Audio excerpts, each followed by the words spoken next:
Good morning. I'm going to talk today about a number of different birds and animals, and whether they are or not kosher.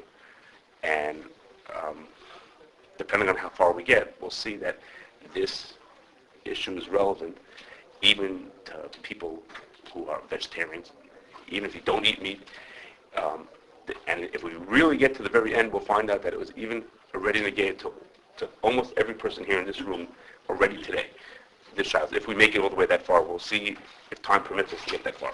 Okay, it was negated to all of us sitting here in the room, even to those of us who didn't even breakfast yet. Okay, if we get that far. Okay, let's start as follows.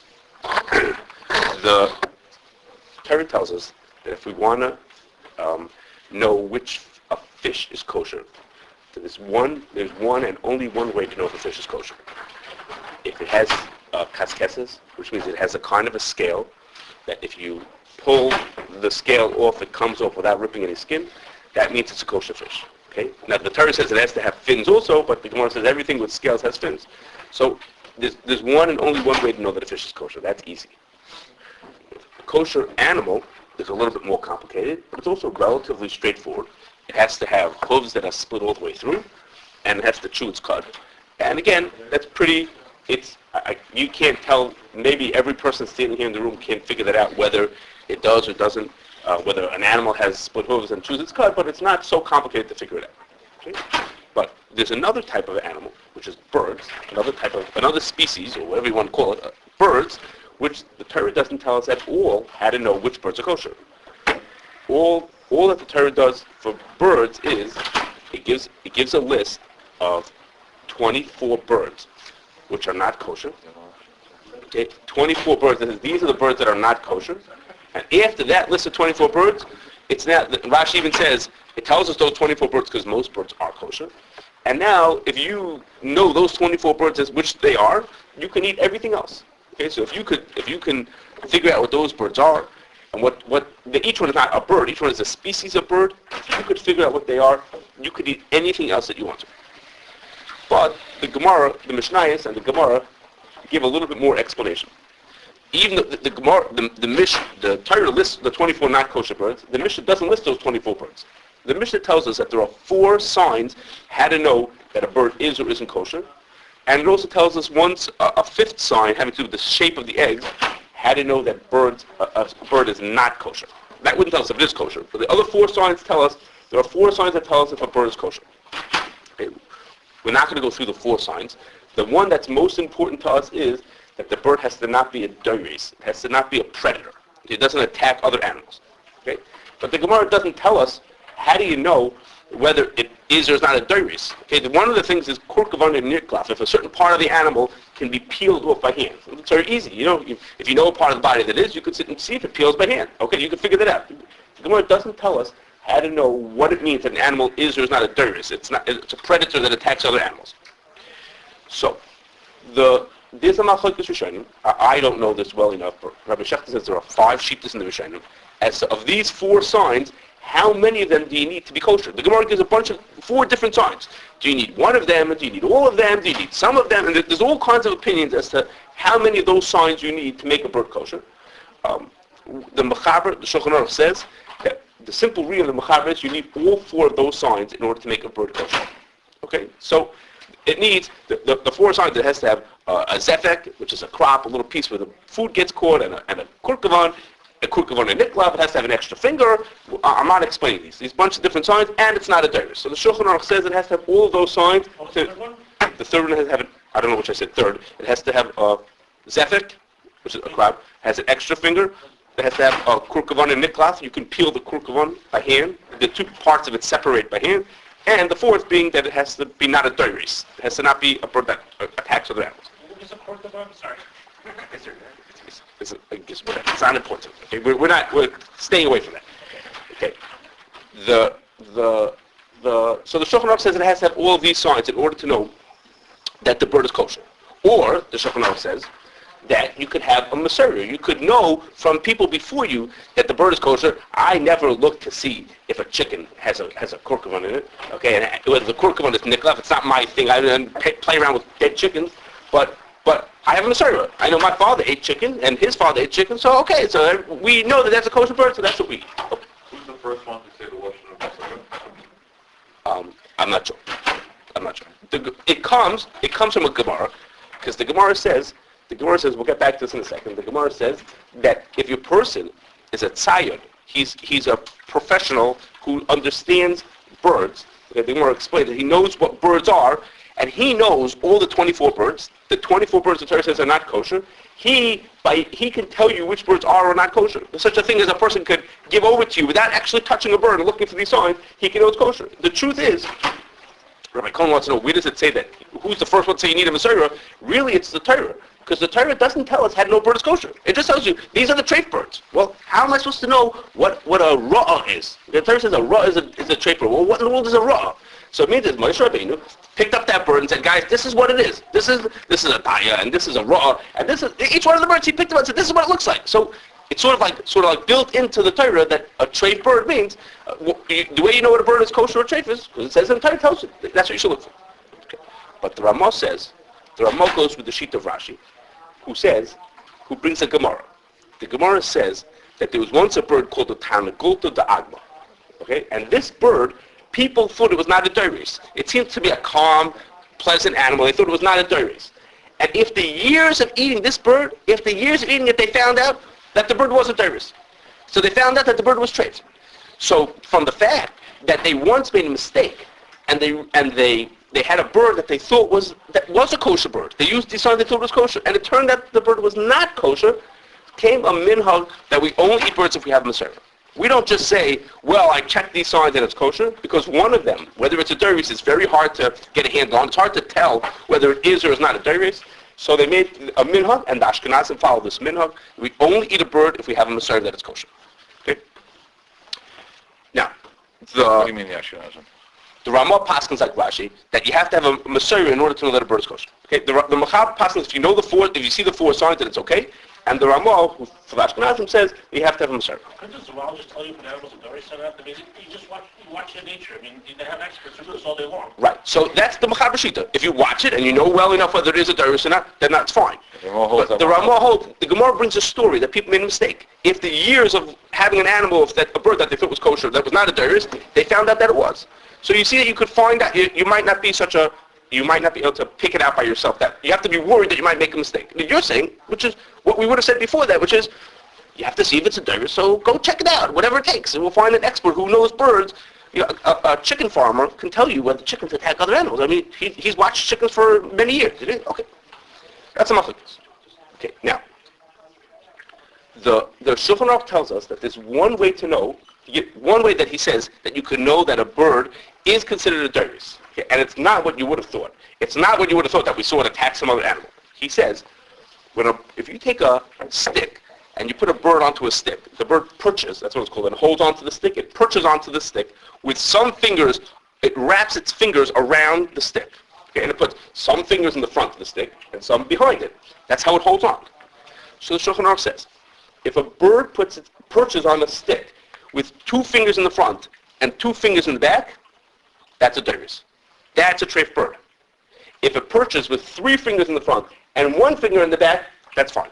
That doesn't prove that it's fine, but that's just the way a kosher bird would stand on a stick, would be 3 fingers in the front and 1 in the back. Okay, now, after I saw the Shulchan Aruch, now I have such exciting things to do when we go to the zoo. Because now I watch with my kids. I say, look, that one is a kosher one, that one's a treif. Because you can see, all the birds, you never notice this until you heard this. You never notice how birds hold on to sticks, who knows.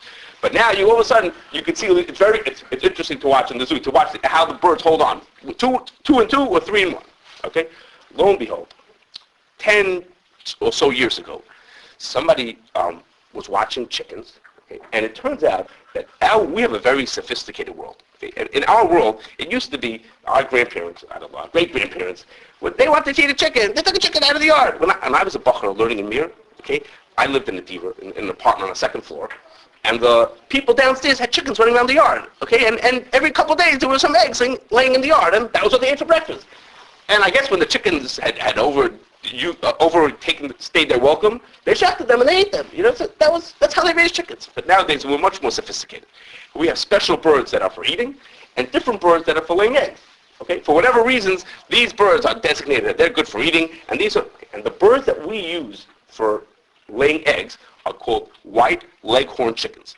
Okay, that's a certain breed of chicken that they bred a certain way that they're great for laying eggs. I don't know what there is to be good about laying eggs, but kacha, that's what this kind of breed. So somebody went to a farm. Someone there went to a farm, watched these chickens laying eggs, and lo and behold, they're sitting there with 2 fingers in the front and 2 fingers in the back. Okay, he's watching these chickens. So the whole world, literally the whole world, maybe not in India, but the whole world is eating eggs from white Leghorn chickens, and the guy says, these chickens are not kosher. Okay, we all eat those chickens. He says, what do you mean chickens are? We all know chickens are kosher. He said, no. Because we bred, all kinds of things were bred in to make this special breed called the white Leghorn chicken. And all of a sudden, he looks and lo and behold, this chicken's got 2 fingers in the front and 2 in the back. So the first time this shiloh came up, it was dealt with, I believe, very professionally. He brought this to Rabbanim to answer shiloh rather than put up posters in the street. They brought the shiloh to Rabbanim. The Rabbanim, including the Dayanim from the Eidah Charedis, went to go see what was going on, and they found the following. When you take these white Leghorn chickens, and they're in some kind of a difficult, stuck position, or they're just trying to get themselves comfortable, they sit with 2 fingers in the front and 2 in the back. But they say, I never saw it, but they say that these birds don't look happy and comfortable and at peace when they're sitting like that. When they get settled down, once they're in a nice, comfortable position, they sit like every other chicken with 3 fingers in the front and 1 in the back. Okay? So thankfully for us, so the guy who saw it the first time saw a bird that were uncomfortable. And I mean, I can only imagine what we frightened to think of what the chickens are like, sitting all cooped up, literally cooped up, waiting to lay eggs. So they're uncomfortable, and when they're uncomfortable, they sit like that. It's LSS. What? It's LSS. What does that mean? Leghorn stress syndrome. Okay. Okay. So so now then the people still were starting to wonder. Well, wait a second. Maybe the Shulchan Aruch just says if it goes 2 fingers in front and 2 in the back, it's treif. So maybe if it ever does that, that makes it treif. So they went to watch how doves sit. Dove, as everybody knows, is a kosher bird, and they haven't been bred so they'll lay eggs just so. And lo and behold, doves do the same thing. When they're not happy, you put them onto a very thin wire, or you put them like on a slant, you make them in a way that's not comfortable. They do the same thing. They put 2 fingers in the front and 2 in the back. But when they get settled down and happy, they're 3 and 1. Okay, so that was settled. The issue came up again a couple of years ago. This time, not as responsibly. And somebody else saw it, and the whole world, all of a sudden, there were notices that you can't eat eggs, and you know how these things go. But since it had been settled many years beforehand, they quickly put this guy back into his cage, and everybody was happy. Okay. So we're finished with Leghorn chickens. Okay, we passed that. So I had said at the beginning that in Mirz Hashem, if we make it to the end, I don't know if we're going to have time, we're going to find out that the shear is negate even to people who are vegetarians. And even the people who didn't eat breakfast, it said that almost everybody in this room it was negated to already. So the people who were eating eggs was part of their breakfast, they already, were yotze the halach lamaisa. If they had something for breakfast, some of the people, the Danishes have some eggs in it, you're already yotze. You learned something why you're allowed to eat the Danish. Now we move to another shiloh, which is Turkey, which is what brings us here on Thanksgiving. What are we talking about? We're talking about Turkey. The Ramah said, this is a well-known question. The Ramah said that we hold that in order for a bird to be kosher, you can't use the signs of knowing whether a bird is kosher. You have to have a Messiah. You have to someone told you that this is a kosher bird. Okay, and the question on this is that Turkey is a quintessential New World bird. It's a bird that didn't exist in the Old World, in the East. It only existed in North and South America. So that means excuse me? Can't be a Messiah. How could there be a Messiah? I eat turkey because my father eats turkey. But I'm smart enough to know that if we go back far enough, it didn't start from a Messiah. Moshe Rabbeinu didn't hold up a turkey to these people to say to them, turkeys are kosher or not, because there weren't any turkeys where he lived. There might have been turkeys, but there weren't any animal turkeys around there to show people what they look like. So how could I have a Messiah that a turkey is kosher when that Messiah, we know that it's built on nothing?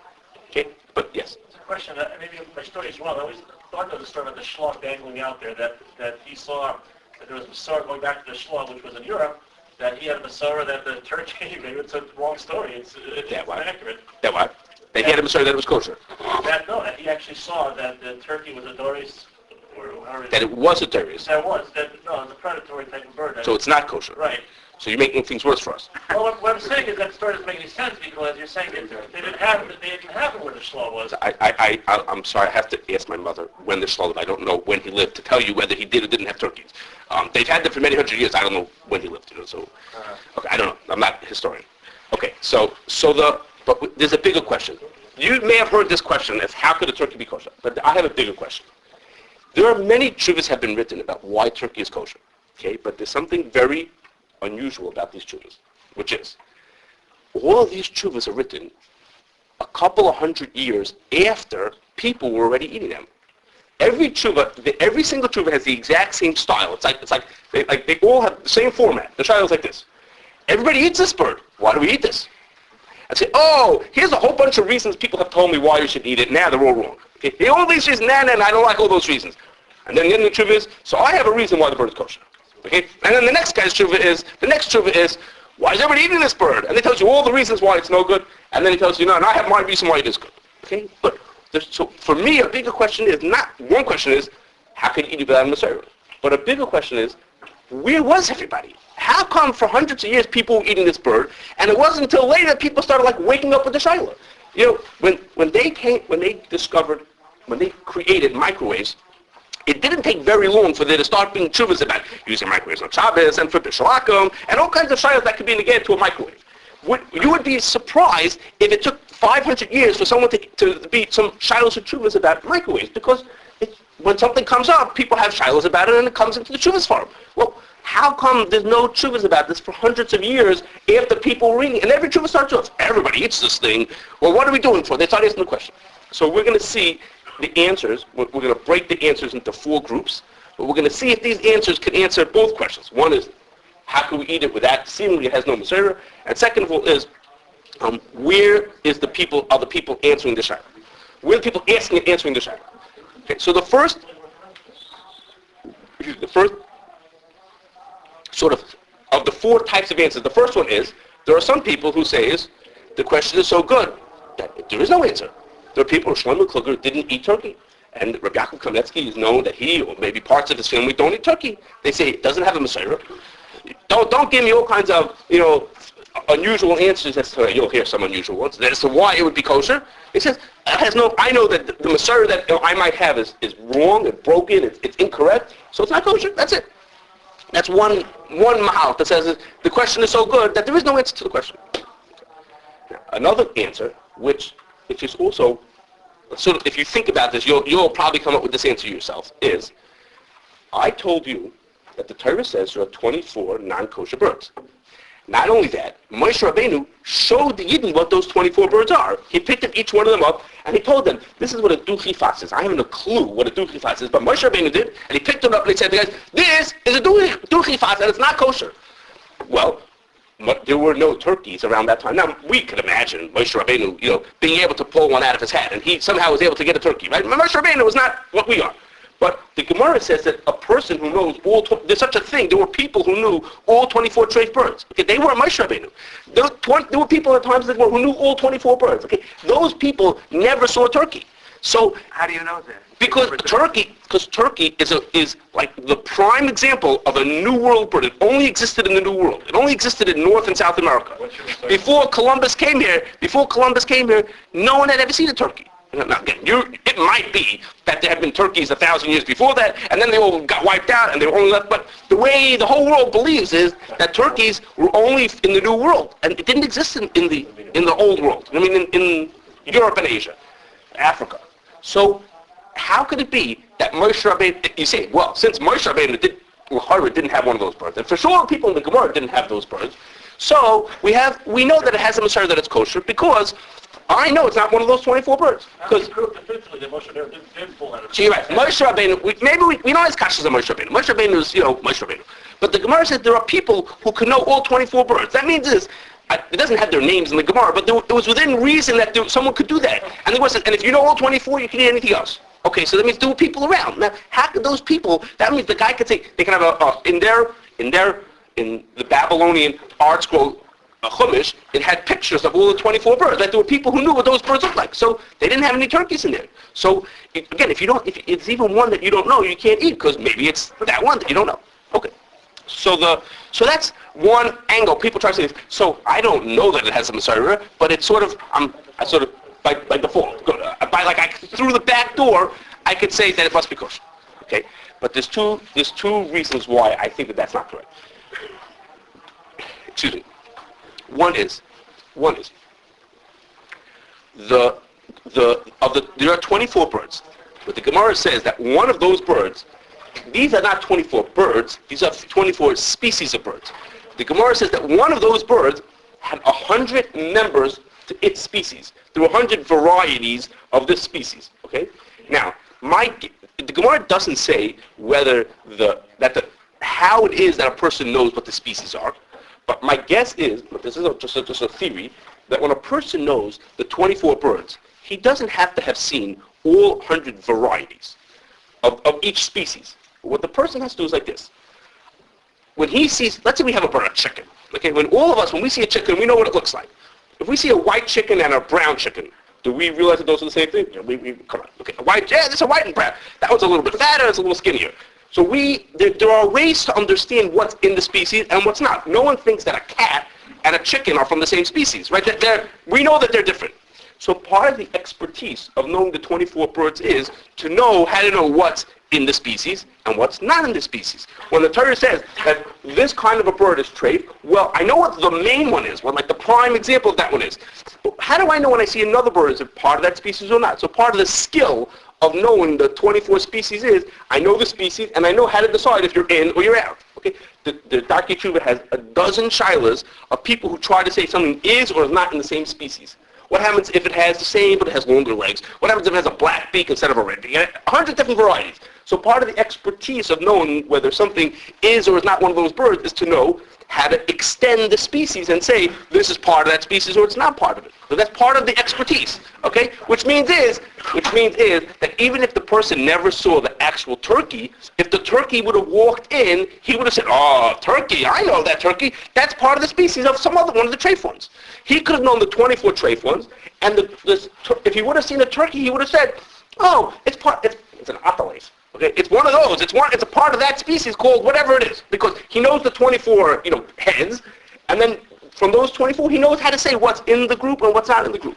Okay, so the fact that he may have never actually seen a species, a turkey, doesn't mean that he couldn't have known that turkey is one of those 24. He may have been able to pick it up. Okay, that's one question. And the second is that there are 3 birds that I know of, okay, that are also New World birds, not just turkey. 3 other birds that are New World birds, and those birds are definitely not kosher. Okay, the bald eagle, the famous bald eagle, peregrine, I think I pronounced that, falcon, and an osprey. Okay, those birds are not kosher birds. I mean, we can see from the simanim that those are not kosher birds. Well, those birds also don't exist in so to speak, the old world in Asia and Africa. They don't exist there. So if you tell me that the fact that a bird wasn't in the old world means that it's not that it must be kosher, really? Yes. So how are you going to eat a peregrine? How are you going to eat that bird? So the answer is, like we said, if a person would have seen an osprey, he would have said, "Oh, osprey, I never saw one of these before, but it's part of some other group." He would have put it into one of those groups. So if you would have seen a turkey, how can we know that a turkey wouldn't fit into one of these 24? Again, unless you know the 24 and you know how to place things into the groups, you can't know that it's not kosher. Okay. Now, this is not such a strong answer, but if we would think about it, this answer would maybe have explained why no one asked a shiloh for a long time. The people realized this thing, but as soon as they told them this is a New World bird, they would say, "Oh, New World bird, no problem. Easy, that is much." Maybe yes and maybe not. You could have said that. Okay. With the second question was just, how come no one asked the shiloh? Maybe there was... Same thing using chicken, you can use for the eagles and the osprey, and it's just not straight. You can use a person for the turkey. That what? That's kosher. No. Those are characteristics that don't apply to those 3 birds, obviously turkey doesn't have. No. Because we're stuck. The Ramah says that Ashkenazim have to have a server. Doesn't help if you prove that it's kosher. I can prove that it's not kosher. But I can't use proofs to decide that it is kosher. I can only use proofs to decide that it's not kosher. That it is kosher, I'm stuck. I have to have a server also. Okay. Now, a third group of answers to these questions is that really Turkey has a server. turkey has Masorah. I just told you can't have Masorah. So, some people said that there's a bird called the great bustard. Okay, now none of us ever had it because it's an endangered species. Okay, it's that no one eats this anymore, or no one legally eats this anymore. And the people who said is, turkeys look really like great bustards. Okay, no, yes or no? I don't know. To me, all the birds look the same. So I don't know whether it does or doesn't. But so the people came up with that and they said, no, really, it's almost the same as another bird. Therefore, it probably is kosher, which doesn't sit very well with us because, again, we've been brought up, maybe incorrectly, that turkey is such an unusually different bird that it's like really it's a paradigm of American bird. It didn't exist. It's like such a new thing. Okay, maybe yes or no. Okay, some people said that since people have been eating turkey for so long, it would be mitzi laz. How could you say that turkey is not kosher? You're going to get up and say turkey is not kosher? You know how many people have been eating, how many hundreds of years people have been eating turkey for? Is that a nice thing? Could you say such a thing? So that, what? Right. So this answer is sort of like, it's not really, it's like a funny thing. We have a Masorah now. We've been eating it for hundreds of years. So it's like sort of like closing your eyes, right? You close your eyes and say, oh, we really have a Masorah because they've all been eating it, and how can you say they were doing the wrong thing? Now, I am in favor of saying we should not be, besmirching the people before us and saying that they all didn't know what they were doing and we're the smartest ones around.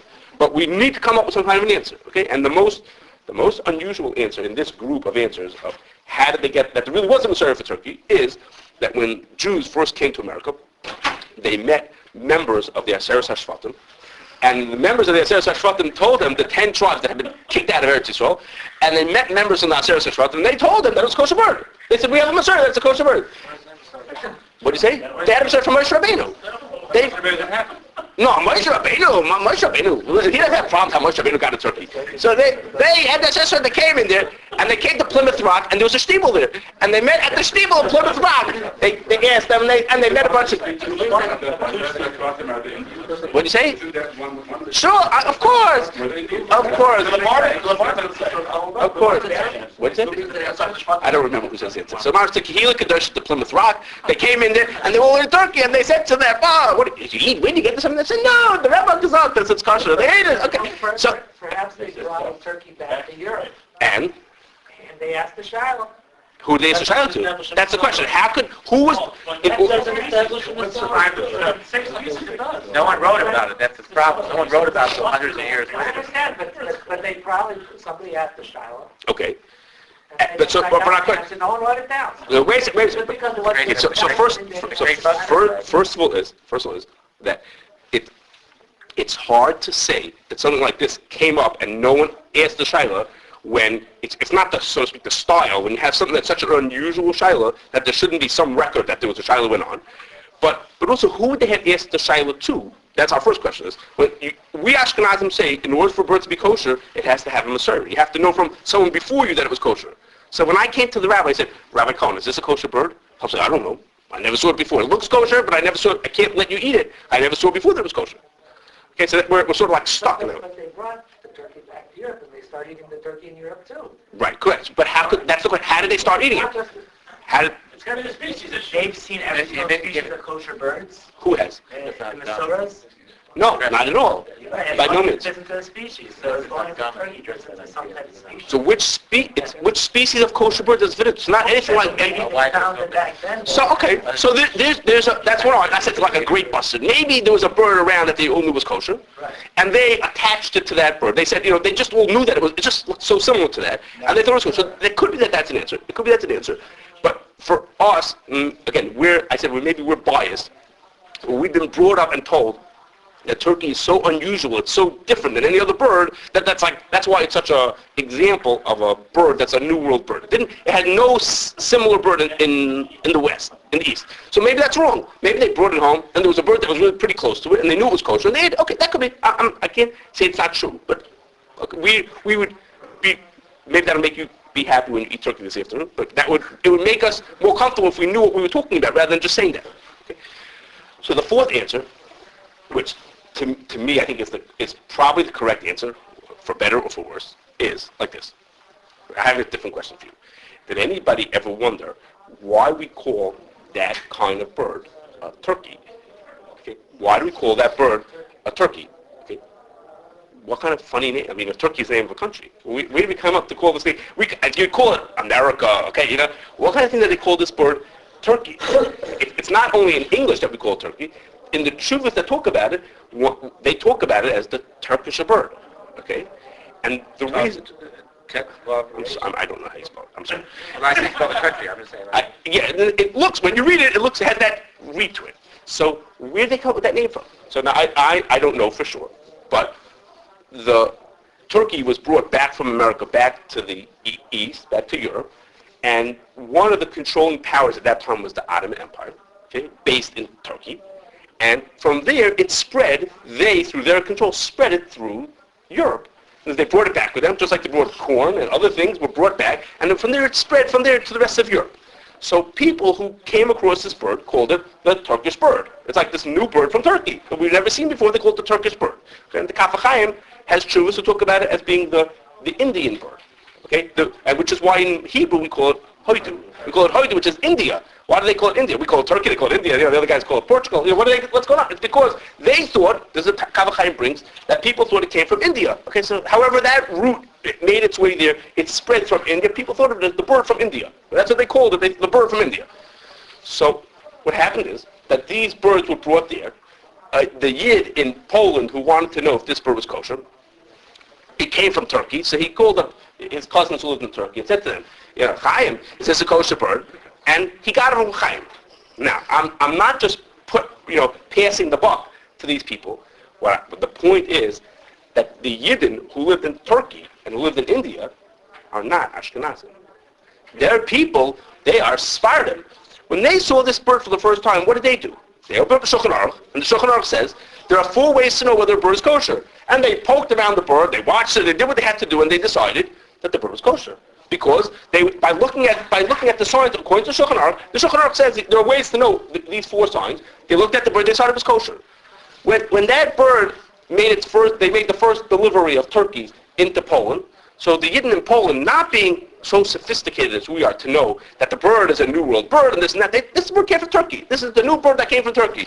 So they sent a letter to the people in Turkey saying, this new bird is a kosher, and the Yidden from Turkey, either who lived there or who they sent them a letter, said to them, yeah, it's a kosher bird. So you want to know why there's no tshuva written at that time about it? It's because they did the normal thing you're supposed to do about a bird, which is, if you get served a kind of bird, somebody asked me last week, can you eat quail? Okay, so you ask somebody else, can you eat quail? You ask someone who you think knows the answer. I say to them, yeah, we have them asserted that quail is kosher. So is he going to write a shaila to some gadol and say, I am quail, mutter, this and that? He asked the person who's supposed to know. The person told him, yes, it's a kosher bird. He doesn't know from quail. If he hasn't asserted that it's kosher, it's kosher. So you ask the person, and you go back to the Yidden in Turkey, and you say to them, Rabbani Turkey, is this a kosher bird? They say, yeah, we've been eating this bird for 50 years. We've been eating this bird, we eat this bird. And they eat it. So then the people, the way they got a Masorah that it was kosher is because they asked it from where they got it from. They were not as sophisticated as we are to know this history of it came from here and it was never here. They knew it came from Turkey. They turned back to the people in Turkey and it was kosher. Okay. What did you talk about when the Turks first found saw the bird? Well, it came as soon as you, I mean, come on, it's Thanksgiving. Those kids go to school. It's when the people came to America in the 1400s, I don't know what it was, the 1600s, they found this bird. About pre-Ramah, really. Yes, before the Ramah. Because let's look at a timeline like this. Expulsion from Spain and the beginning of Western colonization of America occurred at the same time, Amish, including some Jews. At the same time, those Jews from Spain were going back to Turkey. Yes. And they were smart, and they were settling in Western Turkey. And at the same time, about 100 years later, the Turkish influence had spread all the way to the Rhine River. Okay. Virtually. So I mean, it wasn't far. The Ottoman Empire was only across the river from a lot of these. Okay. And some of those Jews also went. Those Sephardic Jews also went to Poland. Thank you. Okay. I believe you. Okay. So it's all happening at the same time. So now. How do you define it, so the people who start eating it because they went to Turkey and everything, how do you define Masorah? Is that a Masorah? Okay, so now we have a question, which is right to our next question, which is, if you come in one day and you say to me, you come in and you came and say to me, can I eat quail? and I tell you, yeah, you could eat quail. Okay, so if you go, not you go to me because we both live here in the same neighborhood. You go to somebody and you call someone up in Brooklyn and say to him, tell me, is quail kosher? He tells you, yeah, in Brooklyn we eat quail. Can you take that Masorah that he gave you to your community? That's the question. Can you take it to your community? Okay, and we'll go through that part of the shiloh. There's lots to say. We're going to go a little quickly through this shiloh. Can I take a Masorah from a different community and take that on as my Masorah? And here in Chicago we have chicken and some duck and turkey. We don't have that many birds that we eat. But if someone comes here with quail, can we accept someone else's Masorah that quail is kosher or that some other bird is kosher? So like this, the Shulchan Aruch says that if a person if there's one community has a Masorah that a bird is kosher, another community is not allowed to take that Masorah. They are not able to take the Masorah from somebody else and say, since they think it's kosher, we consider it kosher also. Who said that? The Shulchan Aruch. Not that even require Masorah. Right, but Shulchan Aruch, you can either make a bird kosher by having the signs that it's a kosher bird, or you could use a Masorah. Did you ever check a chicken to see if it has an SP's here? Actually, it has a problem. That's okay. So you didn't check it. You have a Masorah. Even the Shulchan Aruch holds you could use a Masorah. The Shulchan Aruch says when yes, he does. But if you want to use a Masorah, it has to be. That's correct. The Shulchan Aruch has two ways to make the bird kosher: either using the signs or a Masorah. And the Ramah says no, you must use the Masorah. Well, once you have a community that eats it, though, you know that it's not going to be one of the 24. How do you know that? No. Maybe they made a mistake. We're going to get to that in a second. I'll explain. You'll hear better. I'll answer your question in 1 minute. Okay. So the Shach says, the same sources that the Shulchan Aruch is using to say that you're not allowed to take a Masorah from somebody else, the Shach reads those same sources differently to say that you're only not allowed to take a Masorah if your community specifically does not eat that bird.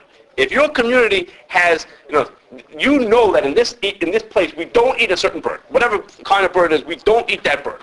But if your community is neutral, no one ever thought of eating quail around here. We never ever thought of it. The Shach says then you can take someone else's Masorah. You can only not take it if you knew Bashita, we don't eat that bird.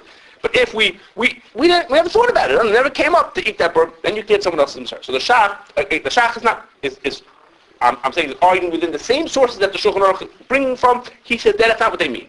If you live in a place where you have no Masorah about something, you can get it from somebody else. You could. That's what the Shach says. And Rav Moshe, there are many Achronim talk about this. Rav Moshe seems to lean in the direction of the Shach, that if you have no Masorah, you don't know, positive or negative, you could take it from them that it's kosher. Okay. However, let's even say we'll go with the Shach that says you could take someone else's Masorah. Let's accept that. You could take someone else's Masorah. There's a question. This is the Darkei Tshuva's question. What happens when we talk about taking someone else's Masorah? That's fine if we are two little shtetl in Hungary that we basically have the same way of doing things. We basically follow the same halachas and the same minhagim and the same kind. Our Rabbanim basically follow the same style in halacha. So if they tell us, the next neighborhood tells us that this is kosher, we'll take that. We can accept that according to the Shach. He says, but what happens if we're in communities that are very different from each other? We paskin things very differently from each other. In that case, would the Shach say that in that case you're allowed to take a Masorah? Okay? And we have a prime example of the difference. We'll go through a few examples, but the prime example is, let's say an Ashkenazi wants to take a Masorah from a Sephardi, like we think may have happened with Turkey. Okay? The Ashkenazi says, I want to get a Masorah from you, Mr. Sephardi, that this bird is kosher. Well, he cheated to find out that the bird is kosher. Because he did things to find that it's kosher that I'm not allowed to do. He decided it was kosher by checking the 4 signs. That doesn't work for me. So can I take his Masorah? When he tells me a bird is kosher, how do I know that he really has a Masorah back to Moshe Rabbeinu? Maybe he cheated. He went and made the Masorah by himself. He sort of looked at these 4 signs and he decided it was kosher. Things that I'm not allowed to do. The Shulchan Aruch says, if a bird has webbed feet, like ducks have, if it has webbed feet, it can't be a dervis. You can't attack other animals that has these webbed feet. That doesn't work. Okay, you can't attack. So Rama doesn't hold like that. Rama holds if it has webbed feet, it can still be, you can't eat it. So maybe he decided it was kosher because it had webbed feet. He decided it has webbed feet, it's kosher. We don't hold like that. So how can I take a Masorah from somebody else, if I'm an Ashkenazi, how can I take a Masorah from somebody else when that person is using methods of determining that it's kosher that I'm not allowed to use? Okay, another example, which is going to be Negea, if we'll stay for that long. Another shayla is like this. The Gemara says, that a kosher animal and a non-kosher animal cannot breed together and produce a viable offspring. Okay?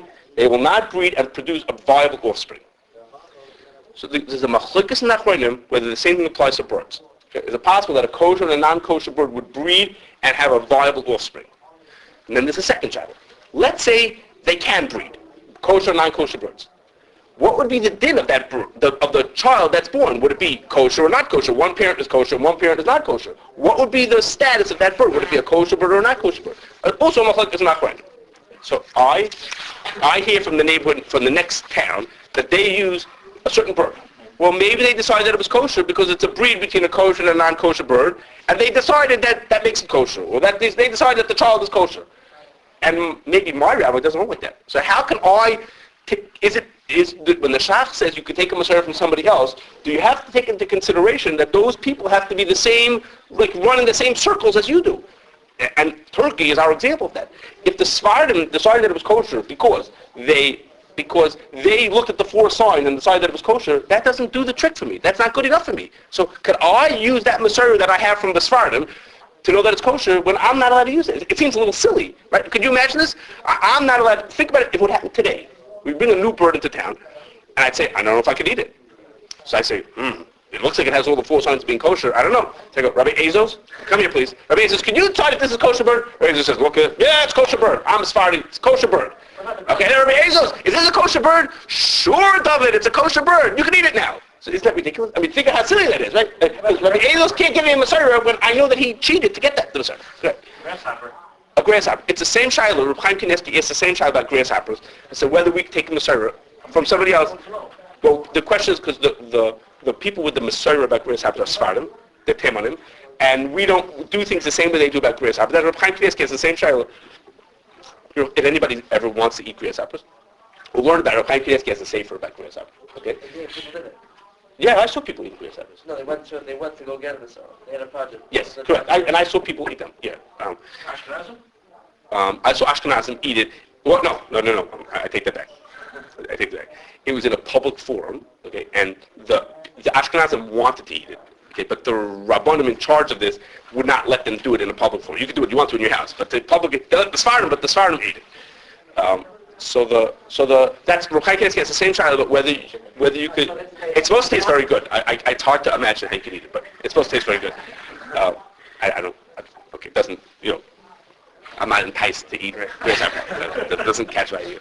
Okay, so now, I want to, this question about taking the serve from somebody else is negated to Leah Shiloh, and I'm just going to pause because I've been going on for a long time. And anybody who wants to, if you want to stay, we haven't touched the Zebu yet, because we have plenty to go. So if you want to listen, fine. If not, if you want to go home and play tennis, it's fine also.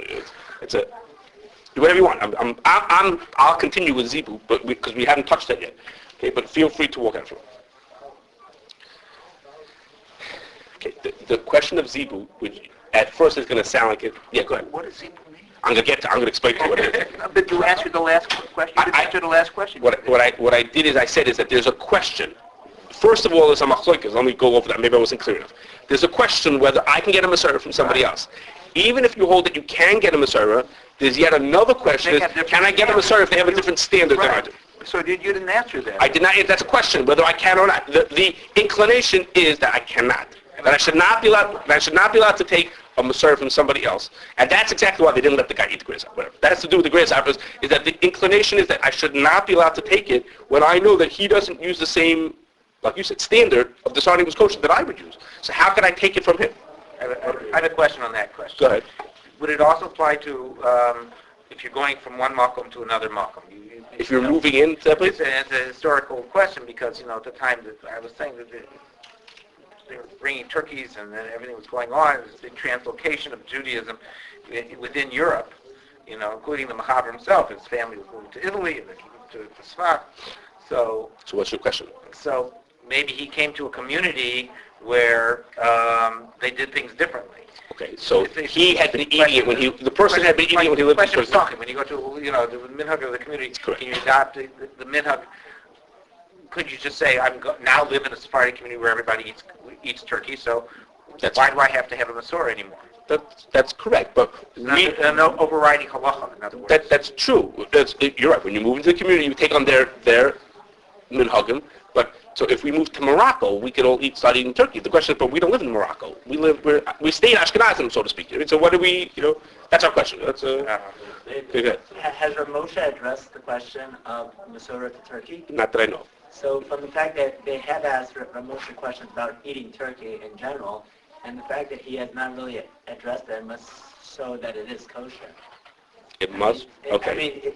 I don't know how much persuasion that is, but it definitely would reveal. I mean, if he felt that there is no Masorah, he probably would answer part of the child that if you're not. So I don't know that he probably was in his life asked the Shiloh. We don't have a record of what he said to that. We don't know what he said to that. But you're right. The fact that he was quiet about turkey. No, he didn't write a tshuva, but we don't know that he wrote a tshuva about turkey. About eating turkey on.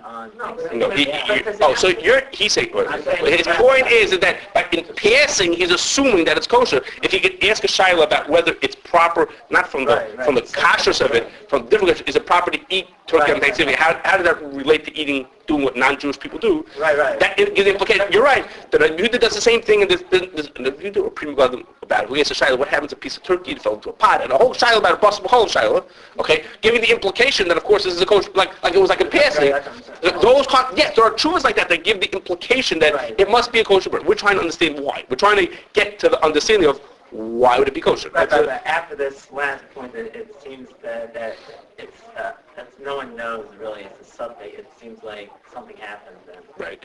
So, Is it, excuse me. I'm not telling you that you shouldn't. I'm not trying to convince you to not eat turkey. We're talking about the Shiloh, what it is. Right. You're right that it's well accepted, except for certain groups. It's well accepted that people eat turkey. That it's kosher. But we basically say that. Well, It's no real strong reasons. So we've gone to some different angles as to why it might be okay. We're left with sort of more questions and answers. I'm not telling you not to eat it. I mean, I'm not.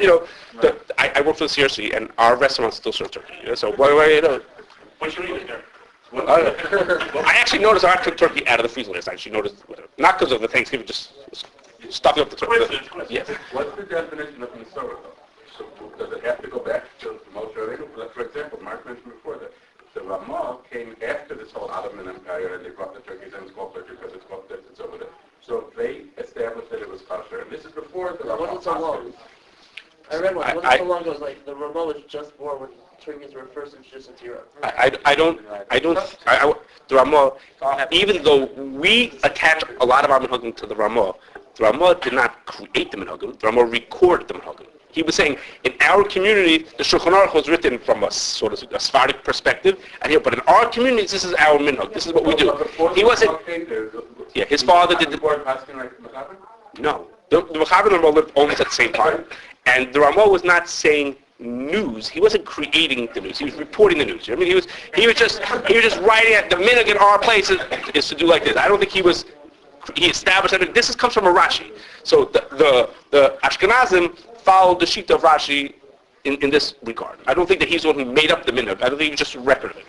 now, I'm trying to remember, of one of the answers is that by the time the Ramah wrote this, it was already being eaten, or by the time the Ramah was Makubal.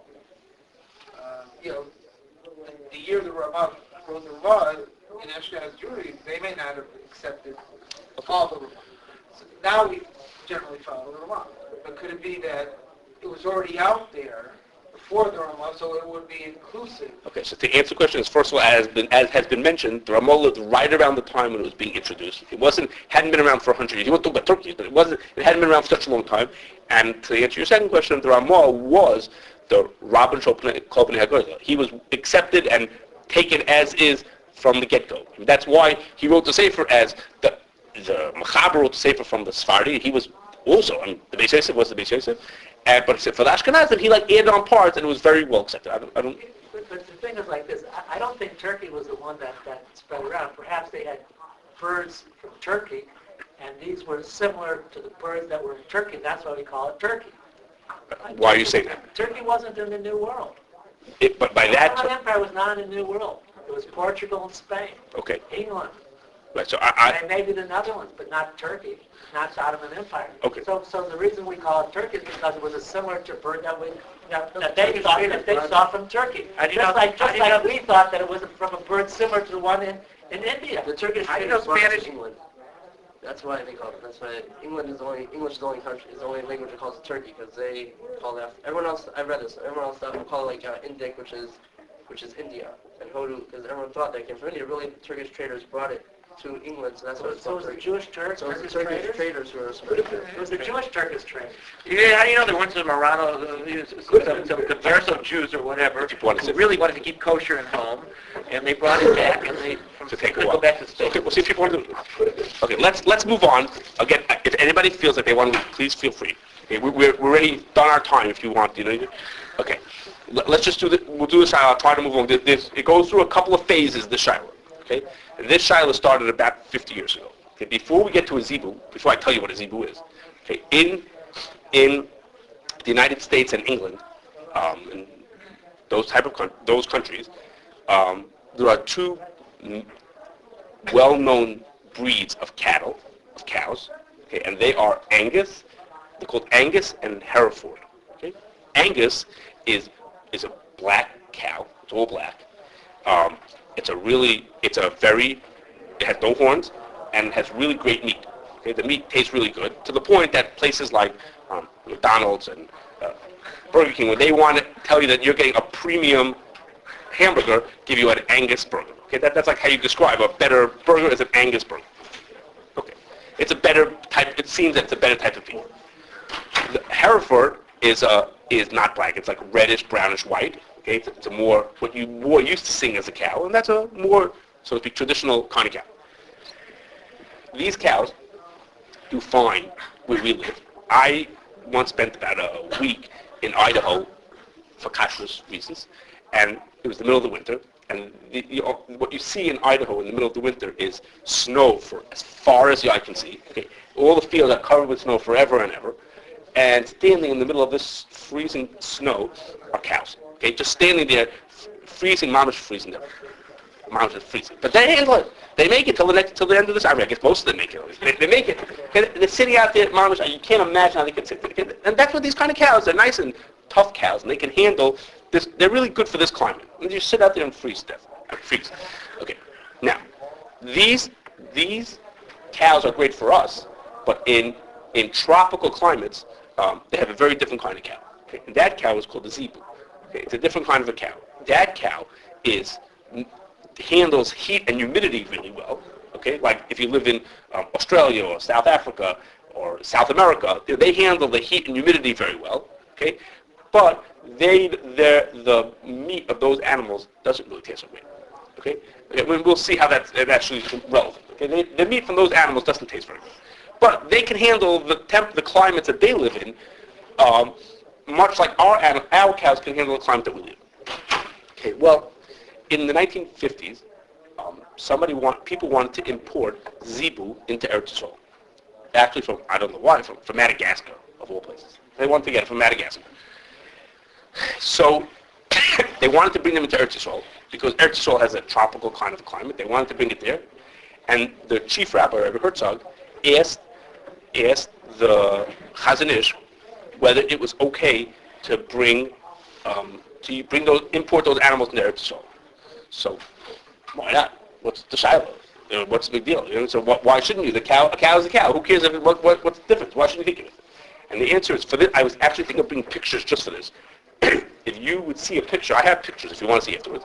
If you see a picture of a Zebu, you look at this thing and you say, it's a cow, but something's not right about this thing. Okay? First of all, it's gray. Okay? And it's got these long drooping ears. It has a hump on its back. And it's got this like extra long piece of skin hanging down from its neck down to its legs. Okay? It looks like a cow, but it doesn't really look like a cow. It is a very, when you see a black Angus cow and a Hereford cow, one's black and one's brown, but basically a cow is a cow. Okay, but this thing, something doesn't look right about it. Okay? Like a Brahma bull and Okay, a Braham and Zebu is the same thing. Two names the same thing. like in the rodeo. I never went to the rodeo, so I'm sorry. But it doesn't look like your everyday cow. It doesn't look like your regular everyday cow. So the question is there anything wrong with this cow? I mean, well, a cow's a cow. Basically, it's a cow, but it's not exactly a cow. Something doesn't seem right about it. You don't need like the cow, though, I mean, you don't need the Masorah like you do by birds for a cow, do you? Okay, there. Hold, give me a second. So I came to the Chazanish and said to him, is there anything wrong with this cow? So the Chazanish said, no, you can't take this cow.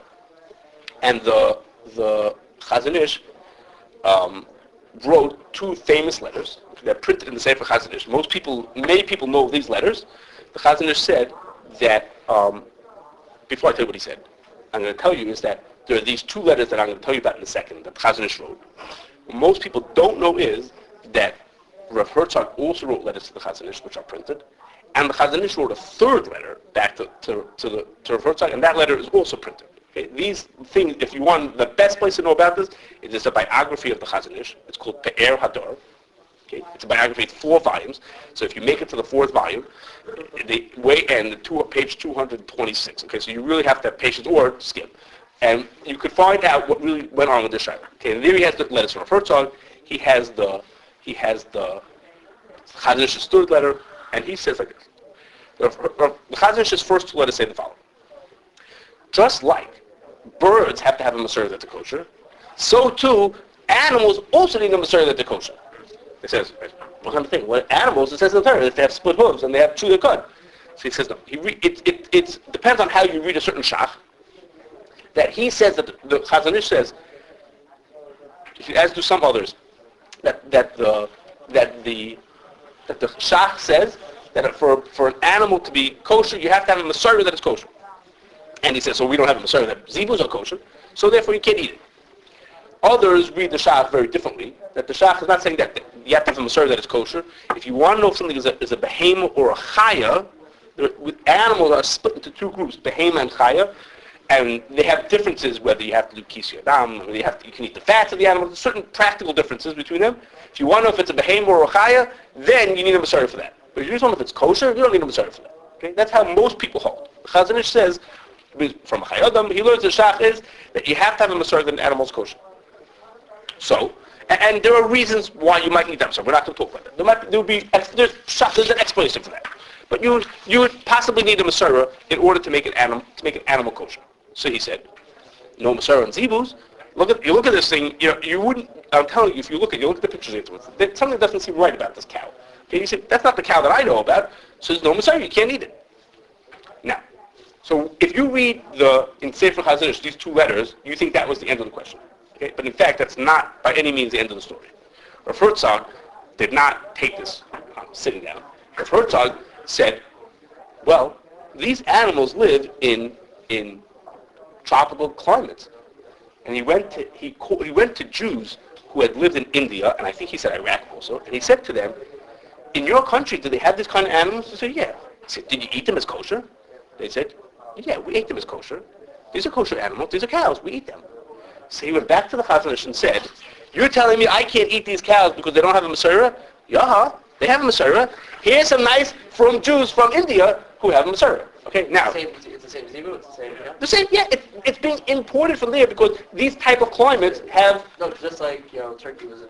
No, like the man, no, they're all, no, from this, they're similar, this is the same, that kind of a cow that handles that climate. Okay, so now if we were, okay, so so he went to the Chazanish and said, see, I have a Masorah that is kosher.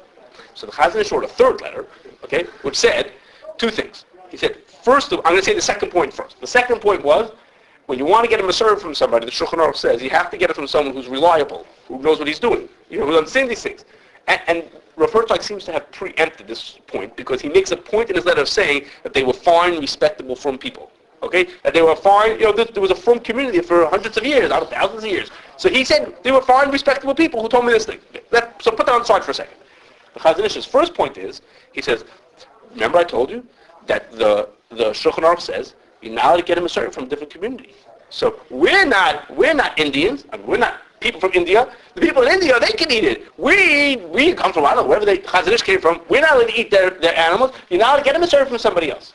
So therefore, since you're not allowed to get a Masorah from somebody else, too bad that the people from India eat it. We don't have that Masorah. We're not allowed to eat it. Okay? So let's, and that was the end. They did not bring Zebus into Eretz Yisrael. Well, they listened to the Chazanish and did not import them from Madagascar. Now, let's you'll hear a second. Now, let's pause for a second. Let's pause for a second and think what the Chazanish just said. He said, you need to have a Masorah, and we won't take the Masorah from the people from India. Now, let's just think about this. First of all, his reading of the Shach is a machlokes. Many people read the Shach as saying that you are allowed to, that you don't need a Masora for animals. Okay, that's how many people hold. That's in fact how the American hashkachas all hold, because in America, if you ever ate American buffalo or bison, okay, that's an animal that does not have a Masora to it, but we eat it. The American hashkachas give hashkacha to it because it's kosher. It has split hooves and chews its cud, so we eat it, even though there's no Masora that it's kosher. Okay. Second is the Shach held that not only does the Shach hold that you can get a Masora from a different community. Remember, I told you the Mechaber holds you can't, but the Shach holds you can't get it from a different community. So over here, so even if you want to tell me that usually you want to be machmir like the Mechaber, on birds you want to be machmir for the Mechaber, that's because in a bird, if you're going to get the wrong information from this guy, you could be eating a treif bird. The only way you know it's kosher is because the guy told you. So if you're making it, maybe we should be machmir and not take a Masora from somebody else, because if I trust him, I might be eating treif. But if I trust the guy from India that his Zebu is kosher, I know I'm not eating treif. I know it has split hooves and chews its cud. I can figure out myself that it's a kosher animal. But maybe there's a minute that I'm violating by eating this animal. So maybe even if we're usually machmir to not take on someone else's Masora, that's where if you take his Masora, you might be making a mistake at eating treif. Here I know I'm not eating treif. Here I know that the animal is kosher, has split hooves and chews its cud. So it's an extra step to say that even in this case, you should not take someone's Masora. And but in the absence, again, going back to what the Shulchan Aruch said about birds, you do have certain criteria. The Ramah added the added requirement of there being a Masora. Right. So, I mean, maybe nitpicking, but it's not really treif if the animal fulfills those 4 criteria. Okay, so but you're right, you are correct, but you have to remember, the Ramah said that because mistakes happen in times of the Gemara, that they used those 4 signs and they didn't have a Masora, and they made a mistake. They ate treif for a long time. So when we're asking for a Masora, we're saying it's established that the animal was treif. the bird. They didn't fulfill the criteria. They eventually found out that it was a dervis, even though they had always thought it wasn't. Which went back to Right. So what happened is that you're right that it's only a chumrah because we have the 4 signs, but it's a chumrah based on a concern that we might be making a big mistake in eating treif. As opposed to this animal, there isn't a question that the animal is kosher. It has split hooves and chews its cud. You can't go wrong on that. It's very clear, yet it's sort of like a minute to look for it. So the worst we're doing is the minute. But there's another thing, which is that when they shech Zebu animals, there's, when you shech an animal, aside that it has to be a kosher species and it has to have shchita, it can't be a treifa. It can have certain problems with it that would make it sick. So in a regular shchita, you get maybe 60-70% of the animals are kosher, maybe 30-40% of the animals are glatt kosher, and maybe 10-20% of the animals are Beis Yosef glatt, okay, which is a higher standard to know that the animal is really kosher. We call halak, Beis Yosef, okay? In Zebu animals, because of just, I guess, their nature and how hardy they are, they get 80 or 90% of the animals come out Beis Yosef kosher. Okay? So if you're shechting these animals, you have to realize that by saying I don't want a Zebu, by saying I don't want to take the Zebu, for all these reasons to be machmir, you have to be very machmir to not take it, but you're giving up something very large on the other side. You're giving up the chance to have meat that's going to be easily without treifas, regularly, 80-90% Beis Yosef kosher, as opposed to what we're getting, we have to, we're much lower down and we have to pick out, and this one is good and it's on the border, maybe we should take it, it's easy. The animals come one after the other, come Beis Yosef class. So, but all of this, will say, I don't know if this last part Chazon Ish knew, because it doesn't say it in the Tshuva, but let's even say he knew that was the Chazon Ish's call, that he said that we should not take it. That was stage 1 of this trial. Okay? Stage 1 was, they decided that no, they're not going to take it. Okay? And I repeat that the American Hashkachas did not take this, and even many Eretz Yisrael Hashkachas did not take this. Okay, stage 2 is like this. Something else was going on that the Chazon Ish doesn't show any signs that he knew what was going on about this thing, which is as follows. I told you that Zebu meat doesn't taste very good. Okay, so in the 1930s and 1940s, American, I don't know what they call scientists, we'll call them for lack of a better word, bred Zebus, and they came out that if you breed, the Zebu has 2 names. We use the word Zebu, but it has another name. For this, you need to know the other name, Brahm, someone mentioned. The Brahm, if you mix 3/8 Brahm and 5/8 Angus, okay, you figure out how you do that, I don't know.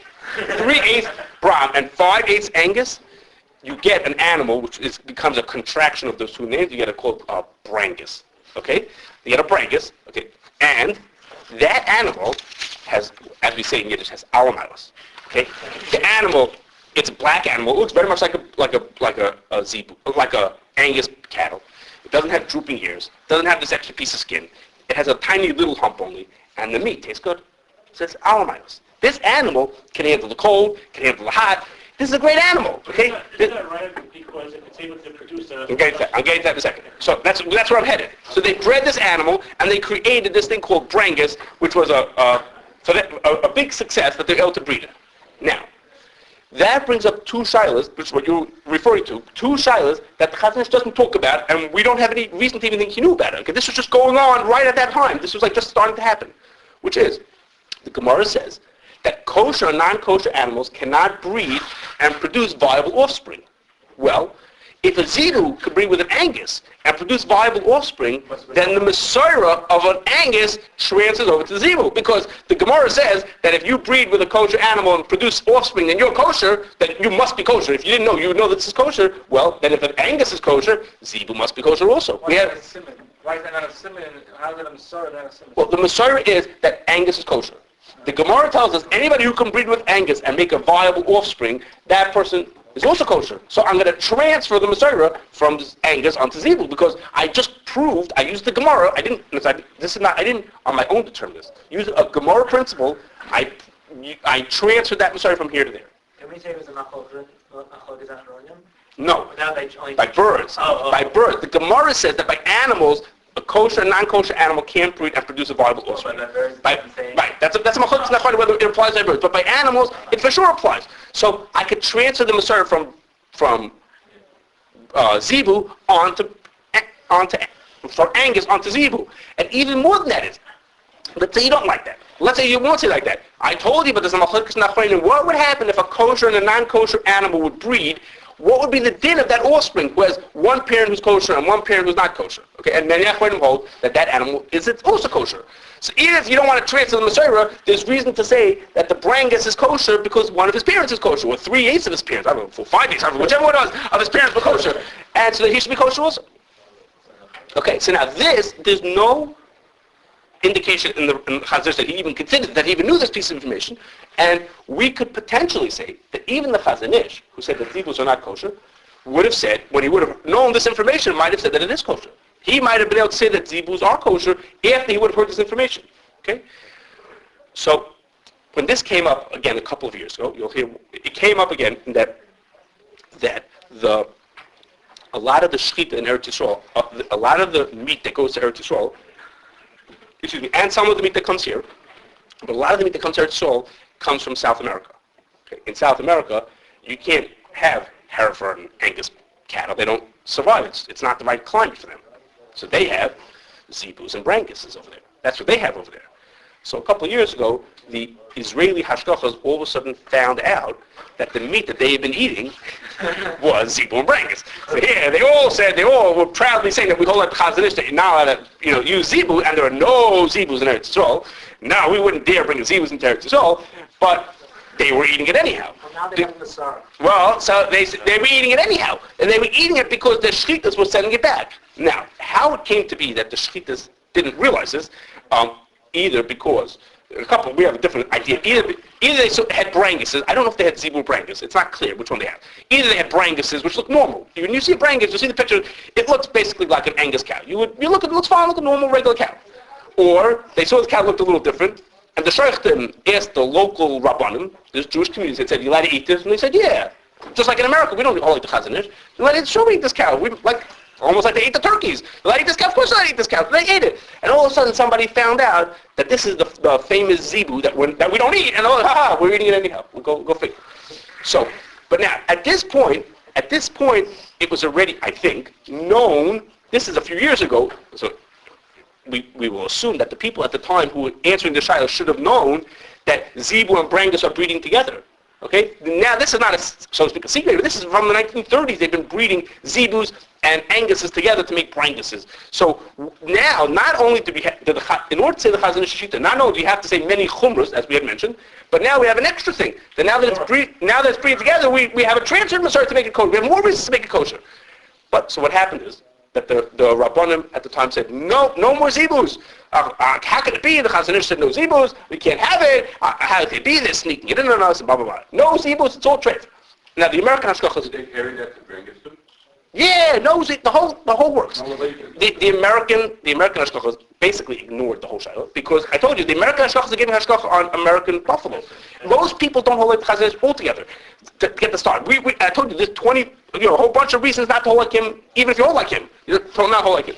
So American hashgachas basically ignored it, but the Israeli hashgachas got very upset, and then now we come to the last phase, this is a short phase, which was all of a sudden. They were very upset about it, and all of a sudden, it was like someone turned the lights off. It was quiet. There was no more talking about this thing. It was all of a sudden, there was big tumults, as only some people could tumult. All of a sudden, that's it. All of a sudden, there was no more tumult anymore. And what happened? What happened is like this. In this part, even if you knew that there were 3 letters in the Chazon Ish, and even if you knew what Herzog wrote about all this stuff, most people don't know this part. And we're getting to the very end, and by now we're down to figuring out what I told you. Even if we make it to the end, you'll find out why even the vegetarians have to do the shiloh, which is like this. There's a rule that if you want to make cloth for tefillin, or for Sefer Torah, or for a mezuzah, it has to come from a kosher animal. Okay, it doesn't have to come from a shechted animal, it has to come from a kosher animal. Okay, so I said almost everybody, because there was a lady here, she didn't wear tefillin this morning, although she probably has a mezuzah in her house, but she left already. But so well, if you put on tefillin this morning, the cloth has to come from a kosher animal. Okay, well, in Eretz Yisrael, where a lot of the stuff is written, they don't have the animals in themselves. There's not much animals being raised there. They got their stuff from. I hear different versions of the story, either South America or Australia, where they used to get. Now there isn't much oversight on this because again, it doesn't have to be a shechted animal. It just has to be a kosher breed of animal. I mean, you can't get it from a horse. You have to get it from a cow. Okay, so there wasn't a tremendous amount of oversight, and this has been going on for decades, long before there was shechita in like these places. So I don't know if they had who oversaw it or whatever it was, but they found out that all the cloth every place were coming from these kind of animals, from zebras. I mean, listen, they might not taste good. That had nothing to do with whether you could write a good period film. So all of a sudden they found out that, lo and behold, everyone's fine. Okay, but that was only one part of the story. The other part of the story was that they found out that they had years before, probably right around the time of the Chazon Ish, had brought dairy cows from Holland to start up a dairy industry in Eretz Yisrael. And those cows couldn't handle the climate. What can you imagine what they brought? They brought dairy cows like they have in what's called in Iowa. What do you think? These nice good cows that can handle 30 degrees for months on end. Okay, that's what you bring, but that's not Eretz Yisrael. So they realized that the animals were not making it. Okay, the animals were dying like flies. They weren't handling it. So this is a shiloh. We're not going to talk about the shiloh part of it, but they artificially inseminated those animals with zebu in order to make their offspring more hardy and able to handle the climate in Eretz Yisrael. So now, I said to you, they listened to the Chazon Ish and they didn't bring the zebus in, but they came in the luggage. They got them in. They sort of snuck in the back without the Chazon Ish seeing. They weren't marching down the streets, but they in the labs they were in there. Okay, now that's a shiloh. How that would affect the kashrus of the children. Okay, but so it turned out, that the milk, you can only eat milk from a kosher animal. Okay, so anybody who drank milk negate to the shiloh. So the milk that they were getting, our milk is probably from regular cows, but their milk in Eretz Yisrael, the dairy industry in Eretz Yisrael, was using milk that had zebu, interlaced all over the place. So the later tshuvas came out that said that kfar nohagu lahakal, about this shiloh, even though they wouldn't eat, if a zebu walked into Bnei Brak, they would not use that cow. They would not take it because Chazon Ish said not to. But in all these kind of other funny ways they have. So I can't tell. It could be that the Israeli hashgachas still encourage their hashgachas to stay away from actual zebus. Okay, but especially I would think, especially for like branguses, which are breeds of them and things like that, they are taking, and for sure not in the public, taking a quieter stand to it to take it. Okay. Thank you for staying so long.